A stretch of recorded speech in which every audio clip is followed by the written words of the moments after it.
Hello, and welcome to this World Federation Hemophilia educational video on hemophilia, relationship, and intimacy. My name is Luis Melgar. I am president of Panamanian Foundation of Hemophilia, member of the WFH. I'm joined by two WFH experts. Greg Blamey, who's a physiotherapist working with people with hemophilia in Winnipeg, Canada, and a member of Musculoskeletal Committee. And Frederica Cassis, who is a psychologist working with people with hemophilia in Sao Paulo, Brazil, and member of the Psychosocial Committee. Greg and Frederica are going to help me today to answer some of the questions that you might have about relationship and intimacy and hemophilia. Let's start with a very simple question. Greg and Frederica, what do you think? Can a person with hemophilia date have a boyfriend or girlfriend just like someone without bleeding disorder? Of course, Luis. It's part of life to feel interested in other people, to wish to be closer to them in some point of life, to date, and who knows, also to get married. I agree. The answer is absolutely yes. This is only an example of hemophilia being part of his life. It's not the kind of thing that should define whether or not he can date. Let's say that someone is dating, they have a girlfriend or boyfriend, it's okay for them to kiss them. Is there any danger or special consideration to take because they have hemophilia? Kissing is fine, Luis. It's one of the big moments of two people when they feel attracted to each other, they like very much each other. But it is important to remember that if someone is treating his HIV or hepatitis C or B, to consult first his infectologist or physician. I would agree with Federica, and the only thing I would add is that it's important to consider oral health as part of your overall physical health. And if you have teeth and gums that are prone to bleeding, the way that we smile, the way that our mouth looks, it affects our self-esteem, it's how we present ourselves to the world, it affects your breath. So having good oral health is something that's really important, I think, when it comes to thinking about kissing. I would like to ask your advice for a friend of mine on a particular issue. He started to date a new girl recently, and it's the first time that he's going out with a girl seriously. He really likes her, and they seem to be really happy together. But he's worried he doesn't know when he should tell her about his hemophilia. Does he need to tell her right now away, or when is the right time? Luis, there's no right time to disclose personal health information. It's something that's different for everybody. It's the kind of thing that should happen when their relationship has struck the right balance so that they're both comfortable with that kind of information.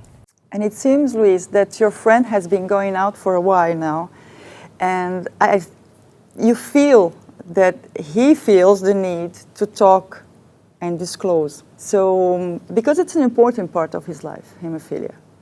And so a way to make things easier sometimes is to start asking her a question about hemophilia. Do you know hemophilia? Because we assume that people know a lot of things about hemophilia, but there are a lot of misconceptions. So this would be an opportunity for him to clarify doubts, to tell her about his life, his adherence to treatment, and how he's having a normal and productive life. Another issue concerns when the person has HIV or hepatitis C or B. And I've seen in my patients that the need to disclose happens when the relationship is more serious, deeper. So I think that the question of safety measures... Yes, I agree, Frederica. It's a very personal decision, but if he knows that the relationship is getting more serious and it's going to be sexual, even taking safe sex precautions like using condoms, this is very important. And if we think about the other part, the side of the partners in the relationship, I have seen that too. They feel more in love with their partner, the person with hemophilia, when they have realized that he had trusted them with this information. And so with the struggles, with all the treatment experience, so I think really we have to maintain this kind of discussions between people. What about getting married? My friend, he told me he thinks he might even want to marry this girl. Can a guy with hemophilia get married? Can he think of even having a family, having kids of his own? Yes, hemophilia shouldn't be an obstacle at all. When we love each other, health issues are part of the relationship.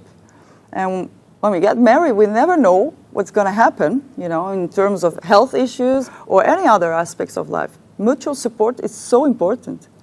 So I think that marriage is really a big adventure. It is an adventure, and I think that when people get married, one of the things they may have discussed is if they're going to have children. And that's a really good time to talk to the comprehensive care team about genetic counseling. It's really important that both of them understand the issues of inheritance around hemophilia.